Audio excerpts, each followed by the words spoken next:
ये लॉरेंस बिश्नोई है ना, ये अनमोल बिश्नोई है, हमारा उनके साथ नाम ना जोड़े, क्योंकि ये सिर्फ सनातन का नाम लेके और धर्म का नाम लेके सिर्फ ढोंगी आदमी है। इनको कोई धर्म और जाति परिवार के नहीं होंगे, धर्म का क्या होंगे, ये किसी के नहीं है। तो इनके साथ हमारा नाम जोड़ के हमारा अपमान ना करे और इनसे ना हमारी बढ़ती है। इसने देश के साथ कितनी गद्दारी कर रखी है, आपको समय आने पे पता चल जाएगी। अरे मामा, उत्तर प्रदेश का बरेली एक ऐसा शहर जिसकी पहचान कभी सुफियों और खानकाहों से जुड़ी रही, लेकिन इस रात बरेली ने वो चेहरा देखा जो आने वाले वक्त में पूरे देश की सुर्खियां बनने वाला था। सितारों से सजी रात थी, लेकिन अचानक गोलियों की तड़तड़ाहट ने सन्नाटा तोड़ दिया। गोलियां चली थी किसी आम घर पर नहीं रहे, बल्कि उस घर पर जिसका नाम जुड़ा था देश की सबसे बड़ी इंडस्ट्री बॉलीवुड से। यह घर था बॉलीवुड एक्ट्रेस दिशा पटनी का पैतृक घर, जहां उनके परिवार के लोग रहते। बरेली जैसे शांत शहर में अचानक हुए इस हमले ने हर किसी को हिलाकर रख डाला। मीडिया ने हेडलाइन बनाई, बॉलीवुड स्टार के घर पर हमला, गैंगस्टरों की गोलियां, बरेली में दहशत। लेकिन सबसे चौंकाने वाली बात यह थी कि इस फायरिंग की जिम्मेवारी खुद एक गैंगस्टर ने ली। वह नाम था रोहित गोदारा। रोहित गोदारा राजस्थान का वह गैंगस्टर जिसने अपनी खून खराबे और खौफ से न सिर्फ राजस्थान पंजाब बल्कि पूरे उत्तर भारत को हिलाकर रख डाला। एक वक्त था जब उसका नाम लॉरेंस बिश्नोई के साथ लिया जाता, लेकिन वक्त बदला और दोस्ती दुश्मनी में बदल गई। आज वही गोदारा खुलेआम लॉरेंस से अलग होने का ऐलान कर रहा है और गोलियां चलाकर बॉलीवुड को एक सीधी चुनौती दे चुका है। वारदात के कुछ घंटे बाद सोशल मीडिया पर वायरल हुई एक ऑडियो क्लिप ने पूरे केस को सनसनीखेज बना डाला।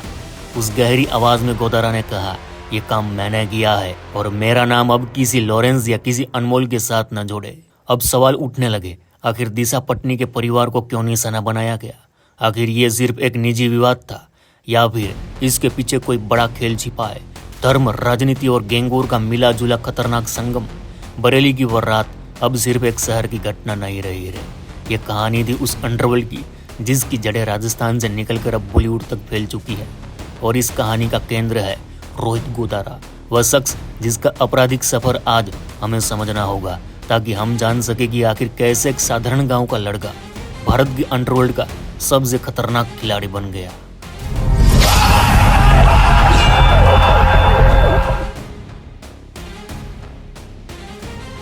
केम छो मजा मारे मामा।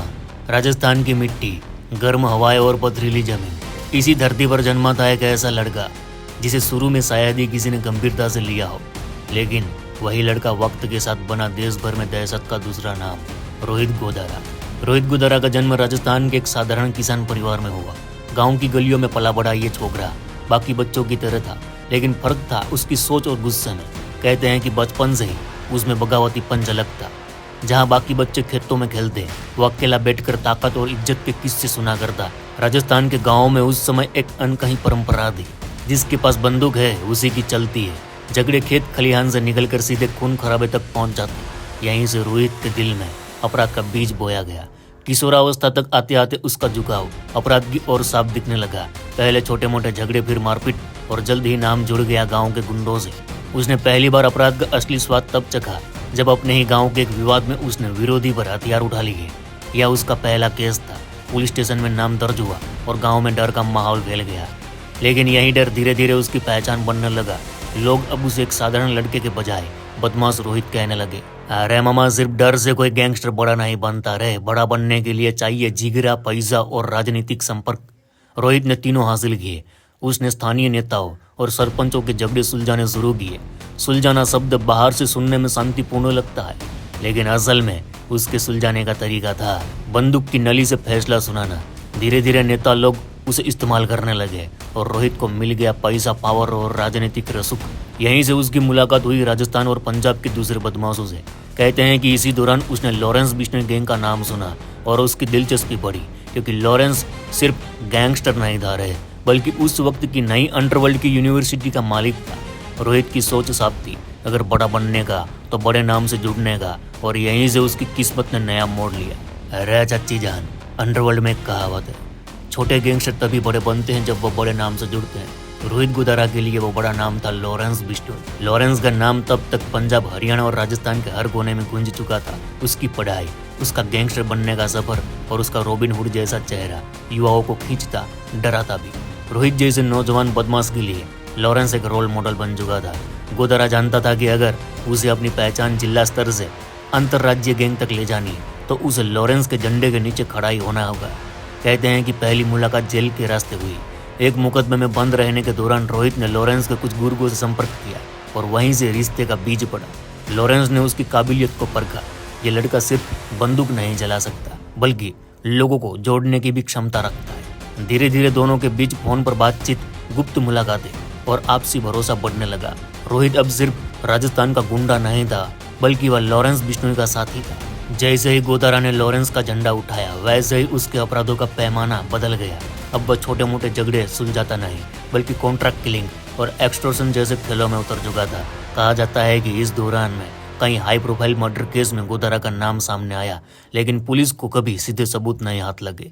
लॉरेंस और गोदारा की जोड़ी उत्तर भारत के अंडरवर्ल्ड में नई दहशत बन चुकी थी। पंजाब से लेकर राजस्थान तक हर गली में ये नाम खोप की तरह गूंजने लगा था। लेकिन हर दोस्ती की तरह इस दोस्ती में भी दरार पड़नी शुरू हो गई।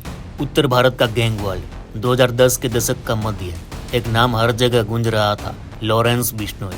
उसके पास पैसा था, ताकत थी और कॉलेज कैंपस से लेकर बड़े बड़े नेताओं तक का नेटवर्क। इसी लॉरेंस की छत्र छाया में दो नए चेहरे उभरे, गोल्डी बराड़ और रोहित गोदारा। गोल्डी बराड़ पंजाब का रहने वाला, पढ़ा लिखा लेकिन जुड़ गया क्राइम से, कनाडा शिफ्ट हुआ और वहीं से लॉरेंस के लिए नेटवर्क चलाने लगा। रोहित गोदारा राजस्थान का बदमाश, जमीन पर हथियार और गैंग के बल पर वारदात को अंजाम देता। दोनों अलग अलग थे लेकिन एक झंडे के नीचे काम कर रहे थे, लॉरेंस बिश्नोई के। लॉरेंस ने अपने गैंग को क्राइम यूनिवर्सिटी बना रखा था, जहां हर नया लड़का किसी न किसी काम में लगाया जाता। किसी को एक्सटॉर्शन कॉल करने, किसी को फायरिंग करने और किसी को विदेश में बैठकर सिस्टम मैनेज करने। गोल्डी और रोहित दोनों ने उसी यूनिवर्सिटी में ग्रेजुएशन किया और देखते ही देखते दोनों का नाम बड़े कामों में शामिल होने लगा। लेकिन हर बड़ी ताकत के साथ बड़ी समस्या आती है, हिस्सेदारी। गोल्डी और रोहित दोनों को लगने लगा कि उनका इस्तेमाल सिर्फ सिपाही की तरह हो रहा है, वे खुद भी मालिक बन सकते हैं। गोल्डी बराड़ कनाडा से पैसा और इंटरनेशनल लिंक देता तो रोहित गोदारा जमीन और खोप और फायरिंग से अपना दबदबा बढ़ाता। इस गठबंधन ने गैंग वर्ल्ड में नई हलचल मचा दी। अब खबरें आने लगी, गोदारा और गोल्डी ने लॉरेंस से अलग रास्ता चुना। उत्तर भारत की अंडरवर्ल्ड अब 3 हिस्सों में बट गई और यही सच था। पहले एक छत के नीचे काम करने वाले अब 2 गुट में बट गए, एक और लॉरेंस बिश्नोई और उसका भाई अनमोल बिश्नोई, दूजी और गोल्डी बराड़ और रोहित गोदारा। अब कहानी उस मुकाम पर आ चुकी थी जहां दोस्ती और वफादारी सिर्फ शब्द रह गए थे। असल खेल था पैसा, इज्जत और पावर का। और इसी खेल में अगला मोहरा बना बॉलीवुड, एक ऐसा मैदान जहां पैसा भी था, ग्लैमर भी था और सुर्खियां भी। अरे मामा, मुंबई नहीं बरेली, पर असर पूरे बॉलीवुड पर। सितारों की दुनिया अक्सर आम जनता को चमक दमक की दिखती है, लेकिन इस बार चकाचौंध के पीछे का अंधेरा सामने आया जब बरेली में दिशा पटनी के पैतृक घर पर फायरिंग हुई। ये वारदात छोटी नहीं थी, ये सीधे बॉलीवुड के दरवाजे तक गैंगलैंड की दस्तक थी। गोलीबारी किसी की जान लेने के लिए नहीं बल्कि संदेश देने के लिए की गई और उस संदेश का लेखक था रोहित गोदारा। उसने खुलेआम ऑडियो जारी कर जिम्मेवारी ली। उसने कहा, ये काम मैंने किया और अब इसे लॉरेंस बिश्नोई से जोड़ना मत। यानी ये सिर्फ फायरिंग नहीं बल्कि अंडरवर्ल्ड का प्रेस रिलीज था। सारे भाइयों को मैं रोहित गोदारा। भैया जो ये यूपी के अंदर जो बॉलीवुड एक्टर्स है वो दिशा पटानी और ये खुशबू पटानी है, इसके घर पे जो फायरिंग हुई है हमने करवाई है। इसलिए हम हमारे पूज्य संत प्रेमानंद जी महाराज और अनिरुद्ध आचार्य जी है, इनके खिलाफ बहुत ही अभद्र भाषा का प्रयोग किया है और जो वीडियो बना के डाला है। इसको एक ही मैसेज है, टाइम से सुधर जा। दोबारा हमारी कोई संतों के बारे में तेरे मुंह से कोई टिप्पणी सुन ली या वीडियो सुन ली तो उसकी बात तेरे घर परिवार में कोई भी मरेगा ना तो उसकी जिम्मेवार तो रहेगी। और तो और इसलिए तेरे पे टेक नहीं करवाया क्योंकि हमारे सनातन धर्म में औरत के हाथ नहीं उठाते। सुधर जा टाइम से। और जितने भी एक मैसेज मेरे जितने भी बॉलीवुड के जो एक्टर्स है, कलाकार है, उनको एक ही मैसेज है। एक तो जो ये नंगा नाच है बंद कर दो और एक दूसरी ये जो फिल्मों के अंदर हमारे देवी देवताओं को अपमान करते हो, गलत चीजें दिखाते हो, ये टाइम से बंद कर दो। नहीं फिल्में बनाने लायक नहीं बचोगे तुम सारे, ठीक है। सॉरी कहीं के मैसेज सुधर जाओ टाइम से।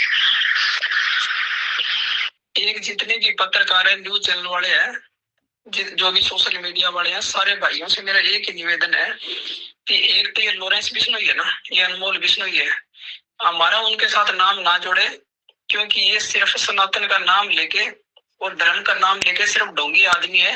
इनको कोई धर्म और जाति परिवार के नहीं होंगे, धर्म का क्या होंगे, ये किसी के नहीं है। तो इनके साथ हमारा नाम जोड़ के हमारा अपमान ना करे और इनसे ना हमारी बनती है। इसने देश के साथ कितनी गद्दारी कर रखी है आपको समय आने पे पता चल जाएगी।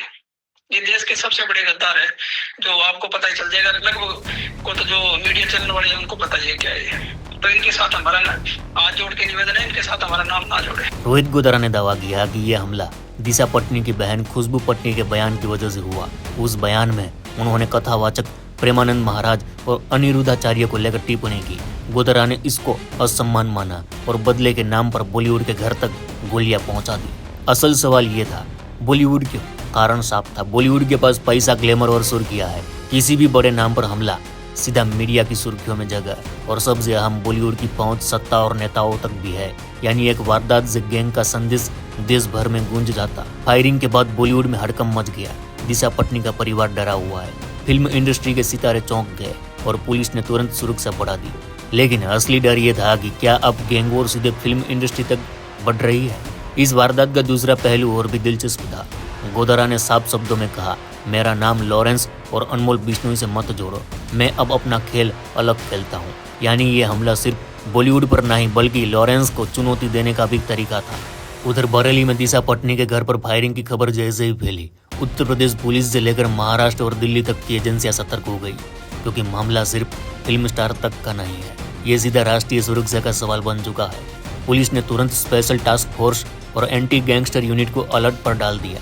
सीसीटीवी फुटेज खंगाले गए, चश्मदीदों से पूछताछ हुई और बरेली से निकलने वाले हर हाईवे पर चेकिंग शुरू कर दी गई। पहले जमाने में गैंगस्टर वारदात के बाद गायब हो जाते, लेकिन आज का गैंग डिजिटल मीडिया का इस्तेमाल करता है। फायरिंग के कुछ घंटे बाद ही रोहित गोदारा का ऑडियो मैसेज सोशल मीडिया पर वायरल हुआ। इसने पुलिस का काम आसान भी किया और मुश्किल भी। आसान इसलिए अब साफ था कि इसने जिम्मेवारी ली, मुश्किल इसलिए गोदारा अमेरिका में बैठा है और वहां से भारत में वारदातें ऑपरेट कर रहा है। यानी पुलिस के हाथ सिर्फ आवाज आई, लेकिन आरोपी तक पहुंचने का रास्ता अभी धुंधला ही है। पुलिस के लिए सबसे बड़ी दुविधा थी, वारदात भारत में लेकिन मास्टरमाइंड विदेश में। अगर वो सिर्फ स्थानीय शूटर को पकड़ते हैं तो मामला अधूरा रह जाएगा, और अगर गोदारा तक पहुंचना है तो अंतर्राष्ट्रीय स्तर पर कानूनी लड़ाई लड़नी पड़ेगी।